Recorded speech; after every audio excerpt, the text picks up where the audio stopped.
County Today is presented by Connell Real Estate. Hire an agent, get a team. Learn more by visiting connellrealestate.com. Hi everyone, I'm Chris Brown. This is Clark County Today, your quick check of the top stories at clarkcountytoday.com. The coronavirus outbreak, of course, continues to dominate the headlines today. Clark County public health officials reverse course and will recommend canceling all public gatherings of more than 250 people for the near future.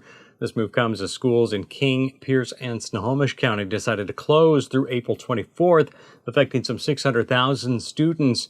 Governor Jay Inslee said that superintendents of other districts should begin preparations in the case of wider cancellations. A number of districts in Clark County have already decided to cancel after-school activities, including some sports. There remains only one confirmed case of COVID-19 in Clark County, with 7 more tests returning negative today. Be sure to follow Clark County Today on Facebook, Twitter, and Instagram to stay up to date on this quickly evolving story.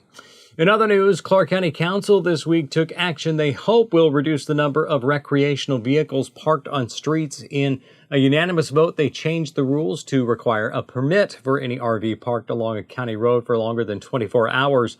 That permit, which would cost $10, would be good for 7 days and could be renewed once for an additional week. Enforcement will be complaint-driven, so the sheriff's office won't necessarily be checking up on people. The county provided $150,000 in funding this year to help dispose of abandoned RVs, which often includes hazardous waste removal and other expensive mitigation. Well, this week we told you of a civil rights lawsuit filed by a teacher in the Evergreen School District.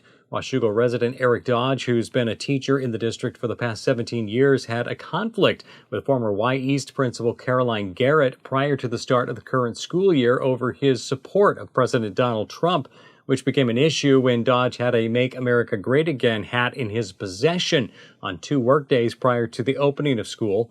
In his complaint, Dodge alleges that he was ridiculed and attacked and was even threatened with disciplinary action by Garrett. Dodge also claims that Garrett called him a racist, bigot, homophobe, liar, and hateful person because of his support for Trump.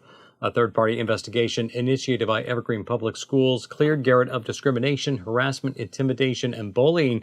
Dodge is seeking compensatory and punitive damages, as well as attorney's fees. He's also seeking a declaration that the district and Garrett violated his civil rights.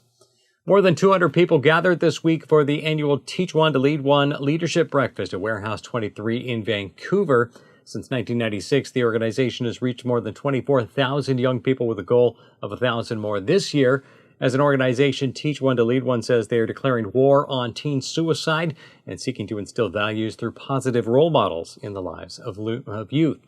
And don't forget, next week we're launching our exclusive 3-part documentary series, Rocky Mountain, looking into the complex issues surrounding the Yakult Mountain Quarry, which has long been a sore spot for people who live nearby. The documentary covers the growing need for rock in our area, the issues neighbors have with heavy traffic, noise, and claims of cancerous dust being spread around.